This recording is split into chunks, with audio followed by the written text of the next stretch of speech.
आधी रात का समय था। तेज बारिश हो रही थी। गांव के बाहर पुराने शमशान में एक तांत्रिक अग्नि के सामने बैठा साधना का कर रहा था।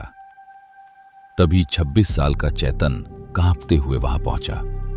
चेतन उस तांत्रिक से बोला, बाबा, मैं किसी भी कीमत पे मीनू को अपना बनाना चाहता हूं। उसने मुझे ठुकरा दिया है। अब मेरे जीने का कोई मतलब नहीं बचा। मैं रोज उसकी एक झलक देखने के लिए घंटों उसका इंतजार करता हूं, लेकिन वो मेरी तरफ देखना भी पसंद नहीं करती। मैंने उसे अपने दिल की हर बात बताई, अपनी मोहब्बत का हर एहसास उसके सामने रखा, लेकिन उसने मुझे अपने जीवन से हमेशा के लिए दूर कर दिया। बाबा, कृपा करके मेरी मदद कीजिए। मैं आपके चरणों में हाथ जोड़कर विनती करता हूं। तांत्रिक ने धीरे धीरे आंखें खोली और उसकी तरफ देख के बोला, प्यार कभी वशीकरण से नहीं मिलता, लेकिन अगर तू जिद करेगा तो तुझे उसकी कीमत भी चुकानी पड़ेगी। याद रख, जिस दिल को तू मंत्रों और तंत्रों की ताकत से अपने वश में करेगा, उसके साथ एक ऐसी अंधेरी आत्मा भी बंध जाएगी जो कभी किसी की नहीं हुई। आज तुझे ये सौदा आसान लग रहा है, लेकिन जिस दिन उस आत्मा को अपना हक चाहिए होगा, उस दिन न तेरे आंसू काम आएंगे, न तेरी चीखें, न ऊपर वाले का नाम। चेतन उस तांत्रिक से बोला, चाहे मेरी जान चली जाए, लेकिन मीनू सिर्फ मेरी होनी चाहिए। मैं उसके बिना एक पल भी जिंदा नहीं रह सकता। हर सुबह उसकी याद से शुरू होती है और हर रात उसी के ख्याल में बीतती है। अगर वो किसी और की हो गई तो मेरी सांसें भी मेरे किसी काम की नहीं रहेंगी। मैं अपनी पूरी जिंदगी, अपना सुख, अपना भविष्य, यहां तक कि अपनी आत्मा भी दांव पर लगाने को तैयार हूं, चाहे इसके बदले मुझे मौत ही क्यों न मिल जाए, चाहे मुझे किसी अधेरी और अभिशप्त शक्ति का गुलाम ही क्यों न बनना पड़े, लेकिन मैं मीनू को हर हाल में अपना बनाकर रहूंगा। अब मुझे किसी परिणाम का डर नहीं, मुझे सिर्फ मीनू चाहिए, सिर्फ मीनू, हमेशा के लिए। तांत्रिक मुस्कुराया और राख से भरा एक काला लोकेट निकालकर बोला, सुन चेतन, ये कोई साधारण लॉकेट नहीं है। इस लॉकेट में एक अधूरी, भयानक और सदियों से तड़पती हुई आत्मा कैद है। ये तेरी हर इच्छा पूरी करने की ताकत रखती है। जिसे तू अपना बनाना चाहेगा, वो तेरी ओर खिंचा चला आएगा। लेकिन याद रख, इस दुनिया में बिना कीमत चुकाए कोई शक्ति काम नहीं करती। जिस दिन ये आत्मा तुझसे अपना हक मांगेगी, उस दिन तेरी दौलत, तेरी ताकत, तेरे अपने भी तुझे नहीं बचा पाएंगे। उस रात तेरी चीखें इस शमशान की राख में हमेशा के लिए दफन हो जाएंगी और तेरी आत्मा भी उसी की गुलाम बनकर सदियों तक अंधेरे में भटकती रहेगी। इसलिए आखिरी बार सोच ले, क्या तू सच में इस अभिशाप को अपने गले में पहनना चाहता है? अर्जुन ने बिना कुछ सोचे समझे उस लॉकेट को अपने गले में पहन लिया, लेकिन अब उसे ये नहीं पता था कि उस लॉकेट को पहनने से उसकी ज़िंदगी में क्या क्या बदलाव आएंगे और वो लॉकेट उसके लिए कितना भारी पड़ पाएगा। उसको इस चीज़ का बिल्कुल भी अंदाज़ा नहीं था। खैर, उसने लॉकेट पहना। अगले दिन मीनू अचानक बदल जाती है। उसके शरीर में अलग ही सिरहन दौड़ जाती है। उसका बर्ताव कुछ अजीब ही था। वह चेतन को रेस्टोरेंट पर बुलाती है और वह उससे बोलती है, चेतन, मुझे समझ नहीं आ रहा कि मैं तुम्हारे बिना रह क्यों नहीं पा रही। हर पल बस तुम्हारा चेहरा ही दिखाई देता है। हर वक्त मैं तुम्हारे बारे में ही सोचती रहती हूँ। पता नहीं मुझे आखिरकार ऐसा क्या हो गया है। मुझे शरीर पर किसी और का कंट्रोल है। ऐसा लग रहा है जैसे मैं अपनी मर्जी से कुछ कर ही नहीं पा रही और मेरे साथ किसी की आत्मा साथ में बन चुकी है और अब मैं कुछ कर नहीं सकती। पता नहीं आखिर ऐसा क्या हुआ है मेरे साथ। खैर, चेतन भी उसकी बात सुनकर काफ़ी खुश हो जाता है। अब उसे पक्का विश्वास हो गया था कि अब चाहे कुछ भी हो जाए, चाहे कायनात ही पूरी पलट जाए, पर मीनू अब उसी की रहेगी और किसी की नहीं हो सकती। पर उसे ये नहीं पता था जो रास्ता उसने अपनाया है वह कितना बुरा है। मीनू नींद में उठकर आधी रात को खाली दीवार से बात करने लगी। मीनू का जैसे मानसिक संतुलन ही खराब हो गया और मीनू दीवार से डरते हुए बोली, तुम कौन हो? तुम मुझे इस तरह क्यों घूर रहे हो? तुम्हारी आंखों में इतना गुस्सा क्यों है? तुम मुझसे क्या चाहते हो? मीनू कुछ इस प्रकार ही चिल्ला रही थी और दूसरी तरफ चेतन के गले में लटका हुआ लॉकेट अपने आप चमकने लगा और उसमें अलग अलग लाइटें जलने लगी। उस लॉकेट के अंदर से अब आवाज़ें भी आने लगी और उस आवाज़ों में आ रहा था, मैंने तेरा काम कर दिया है, अब मेरी बारी आएगी। और इसी प्रकार रात होती है। रात के ठीक 12 बजे चेतन की आंख खुल गई। चेतन ने सामने देखा कि उसके सामने लाल साड़ी पाए एक औरत जिसकी गर्दन टेढ़ी है, वह उससे बड़ी ही धीमी लेकिन करड़ी आवाज में बोली, मैंने तेरा काम कर दिया है, अब मेरी बारी। तूने जिस प्यार को पाने के लिए काली शक्तियों का सहारा लिया था, उसकी कीमत अब तुझे चुकानी पड़ेगी। आज तक जिसने भी मेरी मदद ली है वह कभी भी जिंदा नहीं बचा। पहले मैं तेरी हर इच्छा पूरी करती हूँ, फिर धीरे धीरे तेरी खुशियाँ, तेरे अपने, तेरी नींद और आखिरी में तेरी आत्मा भी छीन लूंगी। अब हर रात मैं तेरे और करीब आऊंगी, तेरे कानों में फुसफुसाऊंगी, तेरी परछाई बनकर तेरे साथ चलूंगी। जिस दिन ये काला लॉकेट पूरी तरह लाल हो जाएगा, उसी दिन तेरा शरीर तेरे पास से चला जाएगा, लेकिन तेरी आत्मा हमेशा के लिए मेरे कैद में आ जाएगी। अब भागने की कोशिश मत करना चेतन, क्योंकि इस सौदे से आज तक कोई इंसान वापस नहीं लौटा है और अब तेरी बारी है। चेतन कांपती हुई आवाज में चुड़ैल से बोला, नहीं नहीं, बाबा ने तो ऐसा कुछ कहा ही नहीं था।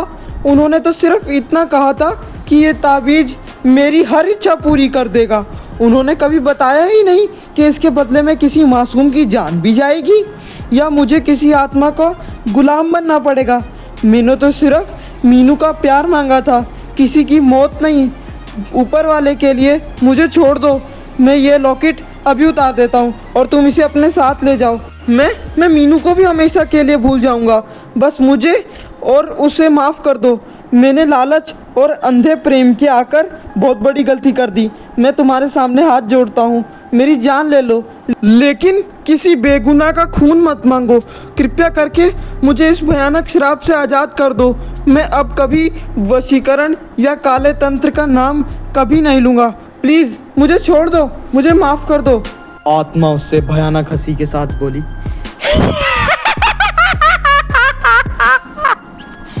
तांत्रिक सिर्फ सौदा करवाता है, असली कीमत मैं तय करती हूँ।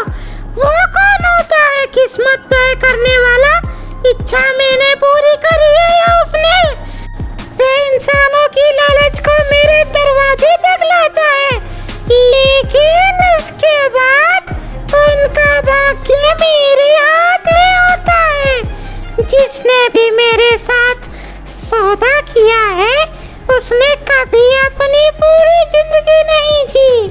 पहले मैं उसकी इच्छा पूरी करती हूँ, फिर धीरे धीरे उसकी खुशियाँ, उसका सुकून, उसके अपने लोग, सब कुछ उससे छीन लेती हूँ। आखिर में उसकी सांस भी मेरी हो जाती है। आखिर मैंने भी तो उसकी इच्छा पूरी की। चेतन डर गया और कांपती हुई आवाज में बोला, नहीं, मैंने तो सिर्फ मीनू का प्यार मांगा था। मैंने किसी की जान नहीं मांगी थी। मुझे नहीं पता था कि इस वशीकरण के पीछे इतनी भयानक सच्चाई छिपी हुई होगी। कृपया करके मुझे छोड़ दो, मैं ये लॉकेट अभी यहीं फेंक देता हूँ। मैं मीनू का हमेशा के लिए भूल जाऊँगा, प्लीज मुझे छोड़ दो, मुझे इस श्राप से मुक्ति दिलवा दो। आत्मा गुस्से में हंसते हुए बोली, अब बहुत देर हो चुकी है। चेतन, वशीकरण का सौदा कभी अधूरा नहीं छोड़ा जाता। जिस पल में तूने ये लॉकेट पहना था, उसी पल तेरी किस्मत मेरे अंधकार से बंध गई थी। अब ना ये लॉकेट तुझसे अलग होगा और ना ही मैं। अब तेरी हर धड़कन, हर सांस, तेरी आत्मा सिर्फ मेरी है। अब तू जिंदा इंसानों की दुनिया का नहीं रहा, मेरी श्रापित दुनिया का हिस्सा बन चुका है। अचानक चेतन का पूरा कमरा कांपने लगा। आईने में चेतन को चेहरा नहीं बल्कि उसी चुड़ैल का चेहरा दिखाई देने लगा। चेतन डर के मारे उस तांत्रिक के पास दोबारा पहुंचा और चेतन ने उस तांत्रिक से कहा, बाबा, वो आत्मा तो मुझे मार ही डालेगी, कृपया करके मुझे बचा लीजिए। मैंने बहुत बड़ी गलती कर दी। मुझे नहीं पता था कि वशीकरण का यह लॉकेट किसी अधूरी और श्रापित आत्मा से जुड़ा हुआ है। पहले उसने मेरी हर इच्छा पूरी की, लेकिन अब हर रात वो मेरे सपने में आकर मुझे मौत की धमकी देती है। मेरे कमरे में अपने आप खून टपकने लगता है, दीवारों से डरावनी डरावनी आवाज़ें आने लगती हैं। लेकिन आईने में जैसी मैं अपना चेहरा देखता हूँ, उस चुड़ैल का भयानक चेहरा दिखाई देता है। मैं कई दिनों से ठीक से सो भी नहीं पाया हूँ। बाबा, कृपया करके कुछ करो। जैसे ही मेरी आंखें बंद होती हैं, वह मेरे कान के पास आकर फुसफुसाने लगती है कि अब मेरी आत्मा उसकी है। बाबा, मुझे हर पल ऐसा लगता है कि कोई अदृश्य शक्ति मेरा गला दबा रही है और मेरी सांसें हमेशा के लिए रोकना चाहती है। अब आपके अलावा मुझे और कोई यहाँ से छुड़वा नहीं सकता। आप ही कुछ कीजिए। अगर आपने मेरी मदद नहीं की तो अगली सुबह शायद मैं जिंदा भी ना बच पाऊँ। तांत्रिक ने गहरी सांस लेते हुए उसकी तरफ देखा और बोला, जिस आत्मा को मैंने तेरे इस काले ताबीज में बांधा था, वो आज से पूरे 100 साल पहले इसी गांव की सबसे सुंदर दुल्हन थी। उसकी शादी की रात उसके प्रेमी ने लालच और दौलत के लिए उसे धोखा देकर जिंदा शमशान में छोड़ दिया था। वो अपनी मांग में सिंदूर, हाथों में मेहंदी और आंखों में हजारों सपने लिए अपने प्रेमी का इंतजार करती रही, लेकिन उसकी जगह उसे सिर्फ मौत मिली। उसी रात उसका शरीर तो खत्म हो गया, लेकिन उसका अधूरा प्रेम, उसका दर्द, उसका क्रोध और उसका श्राप एक भयानक आत्मा बनकर इस धरती पर भटकने लगा। तब से वो हर उस इंसान को अपना शिकार बनाती है जो किसी का प्यार छीनने की कोशिश करता है, जो वशीकरण, तंत्र मंत्र या छल कपट के सहारे किसी के दिल पर अधिकार जमाना चाहता है। पहले वो उसकी हर इच्छा पूरी करती है ताकि उसे अपने जाल में पूरी तरह फंसा सके। फिर धीरे धीरे उसकी खुशियां, उसका परिवार, उसका भाग्य और उसकी आत्मा तक निगल जाती है। आज तक जिसने भी उस आत्मा से सौदा किया है, वो कभी जिंदा वापस नहीं लौटा। कुछ लोग पागल हो गए, कुछ रहस्यमय तरीके से गायब हो गए और कुछ की लाशें शमशान की राख में ऐसी हालत में मिली कि उन्हें पहचानना तक नामुमकिन था। अब वो आत्मा तेरे पीछे भी उसी तरह पड़ चुकी है अर्जुन। और याद रख, जब वो किसी इंसान का नाम अपनी श्रापित सूची में लिख देती, तब इस दुनिया का बड़े से बड़ा कोई भी तांत्रिक या कोई भी शक्ति उसे उसके श्राप से नहीं बचा सकती। अब तेरे सामने सिर्फ 2 रास्ते हैं, या तो अपनी जान दे दे या अपनी आत्मा हमेशा हमेशा के लिए उस चुड़ैल की गुलाम बना दे। तो बाबा, मैं अब क्या करूं? बाबा, मुझे कोई रास्ता बताइए। मैं अपनी इस भयानक गलती को कैसे सुधारूं? मैं मीनू को इस शैतानी शक्ति से कैसे बचाऊं?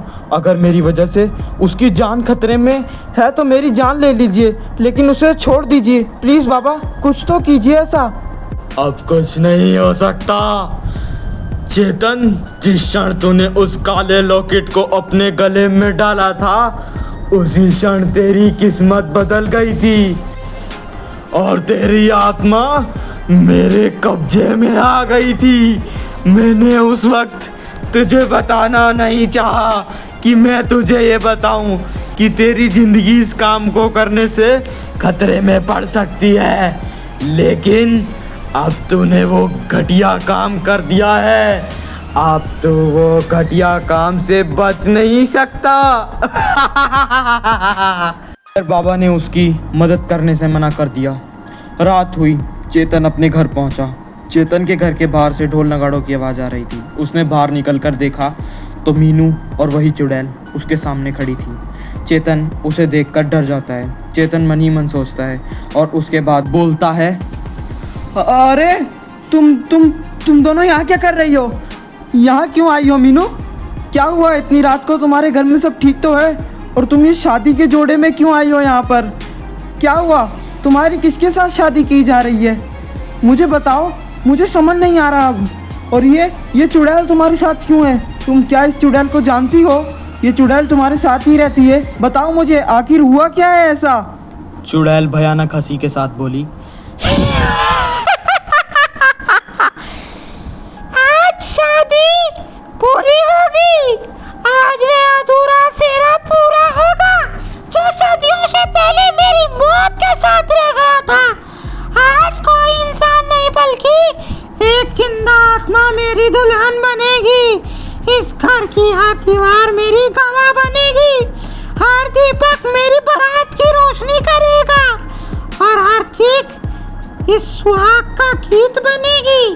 आज तुम्हारी किस्मत, तुम्हारी सांसें, तुम्हारा शरीर, तुम्हारी किस्मत सब मेरे हाथ में है। कोई मंत्र, कोई तांत्रिक तुम्हें इससे अलग नहीं कर सकता। चेतन काफ़ी ज़्यादा डर जाता है। वह दृश्य काफ़ी देखने में भयानक होता है। चेतन बोलता है, नहीं, ये शादी नहीं हो सकती। चुड़ैल जोर से चीखती है और उसकी तरफ देखते हुए बोलती है, जिस प्यार को तूने जबरदस्ती बांधा था, अब उसी प्यार की चिंता पर तेरी बारात निकलेगी। अब तो और कुछ नहीं हो सकता। अब उसको तुझे अपनाना ही पड़ेगा। तूने मेरी काली शक्तियों का जो प्रयोग किया था उसको पाने के लिए, अब तेरे अलावा और कोई उसका वर नहीं बनेगा। चेतन घबरा गया। चेतन बोला, मीनू मुझे माफ कर दो, मैं ऐसा नहीं चाहता था कि हमारी जिंदगी में ऐसा कुछ हो जाएगा। लेकिन मीनू कहाँ उसकी बात सुनने वाली थी। इतनी बातें चल ही रही थी कि चेतन के गले में डाला हुआ वह लॉकेट अब दोबारा जगमगाने लगा और आखिरी चीख वहीं दब गई। तब से गांव के बूढ़े कहते हैं, इस लॉकेट को कभी मत छूना, क्योंकि हर उस इंसान को ये ढूंढता है जो किसी वशीकरण से अपना बनाना चाहता है। जिस पल कोई इसे पहन लेता है, उसी पल उसके वह अधूरी दुल्हन चलना शुरू कर देती है। पहले वह उसके सपने में आती है, फिर उसकी परछाई बन जाती है और आखिर में उसकी आत्माओं को हमेशा के लिए अपने साथ शमशान में ले जाती है। सो गाइज, आपको ये वीडियो कैसी लगी कमेंट कर ज़रूर बताएं। सो गाइज, वीडियो का पार्ट 2 अभी बाकी है।